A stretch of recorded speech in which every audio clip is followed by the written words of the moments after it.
हबीब जलीब ने कहा था कि हुक्मरान हो गए कमीने लोग, खाक में मिल गए नगीने लोग, हर मुहिब वतन जलील हुआ, रात का फासला तवील हुआ, आमिरों के गीत जो गाते रहे वही नामो दाद पाते रहे, रहजनों ने रेजनी की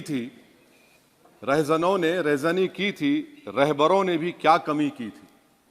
सर, मैं अभी सुन रहा था हमारे शिंदे ग्रुप के शिवसेना के पार्टी लीडर अपनी तकरीर कह रहे थे, कहा कि 6 दिसंबर में जब बाबरी मस्जिद को शहीद किया जा रहा था तो उस वक्त के वजीर आज़म नरसिम्हा राव पूजा कर रहे थे, आप ही ने कहा, और कहा कि वो डिस्टर्ब नहीं करना। तो ये बड़ा अजीब मौका है कि बीजेपी की ताईदी पार्टी ये कह रही है कि नरसिम्हा राव ने कहा कि मुझे डिस्टर्ब मत करो, मैं पूजा कर रहा हूं, और जिसने रथ यात्रा निकाला, इन दोनों को मोदी सरकार ने इस मुल्क का सबसे बड़ा सिविलियन अवार्ड दे दिया, सबसे बड़ा सिविलियन अवार्ड दे दिया। तो ये बताता है कि इंसाफ जिंदा है या जुल्म को बरकरार रखा जा रहा है। तीसरी बात यह है कि सर, इस ऐवान में सियासी पार्टियां आएंगी, चले जाएंगी, आप आए, मैं आया, हम भी चले जाएंगे, मैं इस जमीन की गिजा बन जाऊंगा, ये ऐवान तो बाकी रहेगा। मगर सर, मैं ताजुब कर रहा हूं कि लोकसभा मुख्तलिफ आवाजों में कैसे बोल सकता है।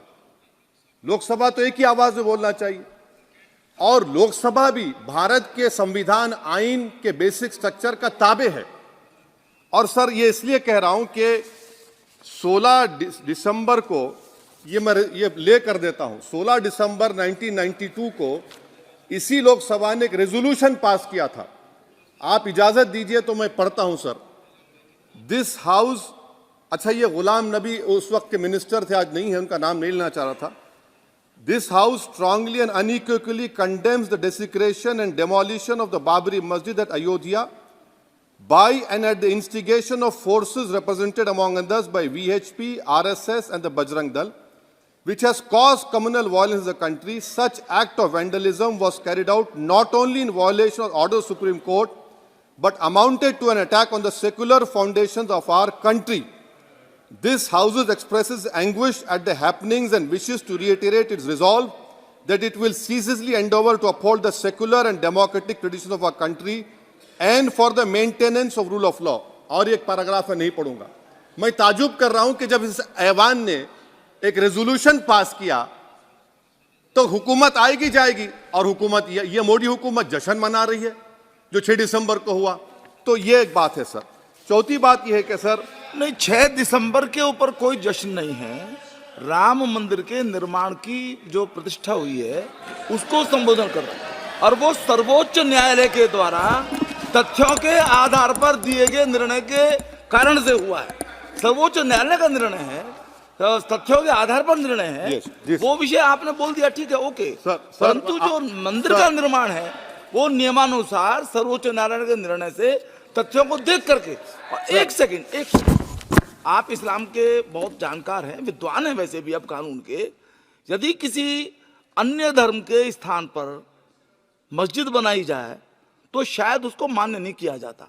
अभी एएसआई ने, सुप्रीम कोर्ट ने स्वीकार किया है कि वहां पर राम मंदिर था। तो इस विषय केवल यह है कि वहां पर राम मंदिर ठीक बना कि नहीं बना, वो विषय हो गया। तो कृपया इस पर यदि आप कुछ बोले तो बोलें प्लीज। सर, मैं आपको गलत साबित कर दूंगा सर भी। और मैंने रुक तो जाइए बड़ी इज्जत के साथ सर, मैं आपकी बड़ी इज्जत करता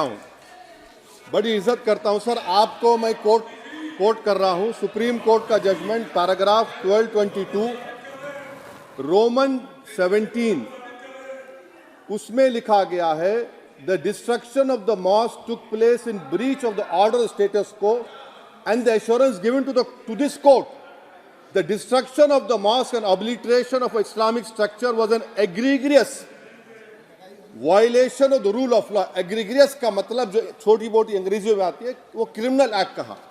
और सर, आपने कहा था कि वहां पर मंदिर को तोड़कर बनाया गया, सर मैं आपके सामने ये तमाम चीजें लेकर दूंगा, सुप्रीम कोर्ट के जजमेंट के पैराग्राफ्स हैं जिसमें सुप्रीम कोर्ट ने एएसआई की रिपोर्ट को नकारा। उन्होंने कहा कि मंदिर को तोड़कर मस्जिद नहीं बनाई गई थी। सुप्रीम कोर्ट ने कहा, ये सुप्रीम कोर्ट ने कहा।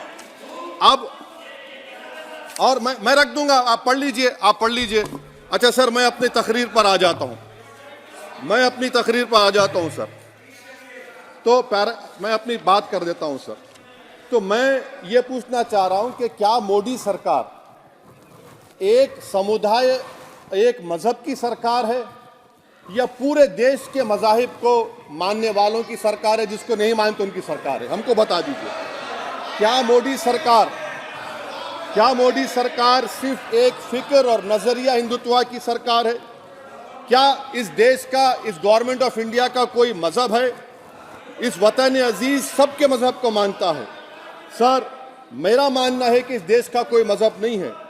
क्या ये सरकार 22 जनवरी का पैगाम देकर ये बताना चाहती है कि एक मजहब को दूसरे मजहब के मानने वालों पर गलबा और कामयाबी मिली? क्या आइन इसकी इजाजत देता है? क्या ये पैगाम आप जब ऐवान से दे रहे हैं तो 17 करोड़ मुसलमानों को आप क्या पैगाम दे रहे हैं? ये मैं आप पर छोड़ता हूं सर। 49 में धोखा हुआ, 86 में धोखा हुआ, 92 में धोखा हुआ, 2019 और 22 में भी इस ऐवान के जरिए हमको धोखा दिया जा रहा है। और अफसोस के साथ कहना पड़ता है सर कि मुस्लिम अक़लियत को हमेशा ये कहा गया कि तुमको भारत के शहरी बरकरार रहने के लिए एक बहुत बड़ी कीमत तुमको चुकानी पड़ेगी, और हम पर इल्जाम लगा दिया गया। सर क्या मैं बाबर का स्पोक्स पर्सन हूं? क्या मैं जिना का स्पोक्स पर्सन हूं? क्या मैं औरंगजेब का स्पोक्स पर्सन हूं? बताइए सर, आखिर मैं कहां तक आप मुझे लेकर जाएंगे? दूसरी बात यह है सर, दूसरी बात यह है कि फिर 6 दिसंबर के बाद देश में फसाद हुआ, नौजवानों को टाडा में डाला गया जो बूढ़े होकर निकले। यकीनन आपकी सरकार नहीं थी, आपकी सरकार नहीं थी। अच्छा, बल्कि मैं तो मर्यादा पुरुषोत्तम राम की इज्जत करता हूं, मगर मैं नाथूराम गोडसे से नफरत करता हूं। मेरी नस्लें नफरत करती रहेंगी क्योंकि नाथूराम गोडसे ने उस शख्स को गोली मारी जिसके जबान से आखिरी लफ्ज निकले हे राम। सर छठी बात यह है कि 87 में मलियाना हाशिमपुरा हुआ, 83 में नेल्ली हुआ, 44 में जम्मू में नस्ल कशी हुई, 2022 में हल्दीवानी में कत्ल हुआ। इतने धोखे सबसे बड़े किसको दिए गए? असदुद्दीन ओवैसी को दिए गए। मगर फिर भी मुझसे ही कहा जाता है कि वफादारी को तुम साबित करो अपनी ओवैसी। सर आज भारत के 17 करोड़ मुसलमान अपने आप को अजनबी और एलिनेट महसूस कर रहे हैं। मैं बहुत बड़ी नाइंसाफी होती है, सर ये कोई तारीखी नाइंसाफी को इंसाफ नहीं किया जा रहा है। स्पीकर बल्कि सर, अंग्रेजी में स्पीकर सर केवल एक प्रश्न का जवाब ओवैसी साहब दे दें कि बाबर को वो आक्रमणकारी मानते हैं या नहीं मानते हैं? पुष्पमित्रा संघा को आप क्या मानते हैं? बताओ, पुष्पमित्रा संघा को आप क्या मानते हैं? जम्मू के वो, कश्मीर के वो राजा को क्या मानते हैं जिसके पास एक फौज थी मंदिरों को तोड़ने के लिए? आप क्या मानते हैं? यही तो मैं कह रहा हूं कि निशिकांत दुबे 47 में आजादी मिली, असदुद्दीन ओवैसी से बाबर की बात पूछ रहे हैं। तुम गांधी की बात पूछते, तुम बोस की बात पूछते, तुम जलियांवाला बाग की बात पूछते, तुम काला पानी में जो मुसलमान शहीद हो गए उनकी बात पूछते, मगर बाबर की बात पूछी जाती है। तो सर मैं आपको बता रहा था, खामखा डिस्टर्ब किए सर मुझे, मेरा वक्त ले लिए निशिकांत दुबे। सर मैं आपसे कह रहा था, मोदी हुकूमत ये पैगाम दे रही है भारत के मुसलमानों को कि जान बचाना है या इंसाफ चाहते हो। मैं कह रहा हूं मैं भीख नहीं मांगूंगा, मैं इस नंगी तासुब को कबूल नहीं करूंगा, मैं दूसरे दर्जे के शहरी के मौक़िफ़ को कबूल नहीं करूंगा, मैं अपनी शनाख्त को नहीं मिटने दूंगा। अब मैं झूठी और दिल फरेब बातों पर हरगिज भरोसा नहीं करूंगा। मैं वो काम नहीं करूंगा जो बीजेपी और नाम निहाद सेकुलर पार्टियां चाहती है मैं वो काम करूंगा जो आपको पसंद नहीं है, संविधान के दायरे में रहकर। सर, कंक्लूजन में मैं आपको बताना चाहता हूं कि आज इस देश को किसकी जरूरत है। इस देश को अयोध्या में, तारीख शायद नहीं पढ़ते होंगे, मौलाना अमीर अली कौन थे, पुजारी बाबा रामचरण दास कौन थे, अयोध्या के पुजारी थे। दोनों ने मिलकर अंग्रेजों के खिलाफ जंग लड़ी थी और दोनों ने, अंग्रेजों ने इनको गिरफ्तार किया और एक पेड़ पर मौलाना अमीर अली को और पुजारी रामचरण दास को फांसी दे दी गई। देश को इनकी जरूरत है। देश को शंभू प्रसाद, अचन खां, ये राजा देवी बख्श सिंह के फौज में थे, अंग्रेजों से मुकाबला किया, मुसलमान की लाश को जला दिया गया और शंभू प्रसाद को दफना दिया गया। इस देश को यह जरूरत है, देश को बाबा मोदी की जरूरत नहीं है। आज भारत को अयोध्या के मौलाना अमीर अली और रामचरण दास, अचन खान, शंभू खान की जरूरत है। सर, मैं अभी सुन रहा था ये नाम निहाद सेकुलर पार्टियों के बयानात को। क्या होता है सर, आप, खत्म कर रहा हूं, क्या होता है सर, जब काजी साहब गवाहों को लेकर दुल्हन के पास जाते कि तुमको निकाह कबूल है, तो दुल्हन शर्मा के खामोश बैठ जाती। तो इनकी खामोशी रजामंदी की अलामत है। जी जी। तो सर, मैं खत्म करने से पहले यह बताना चाह रहा हूं कि जब वजीर आजम जवाब देंगे तो क्या वो भारत के 140 करोड़ जनता के लिए जवाब देंगे या फिर सिर्फ हिंदुत्व की फिक्र रखने वालों का जवाब, मैं खत्म कर जवाब देंगे। मैं ये देश, दुनिया, मुसलमान देख रहा है। सर, मैं आपको यह भी बताना चाह रहा हूं, आखिर में कंक्लूड कर रहा हूं सर, 1 मिनट चाहिए, 1 मिनट चाहिए सर।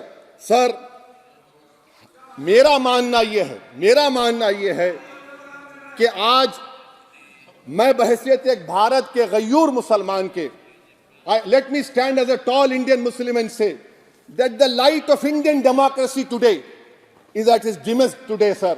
Sir, in conclusion, मेरी फिक्र में, मेरा ईमान मुझे कहता है कि जिस जगह पर मस्जिद थी, है और रहेगी, बाबरी मस्जिद है और रहेगी, बाबरी मस्जिद जिंदाबाद, जिंदाबाद, भारत जिंदाबाद, जय हिंद। सबको जोड़ने की बात की जाए वो बेहतर है। जी, श्री बीबी पाटिल जी।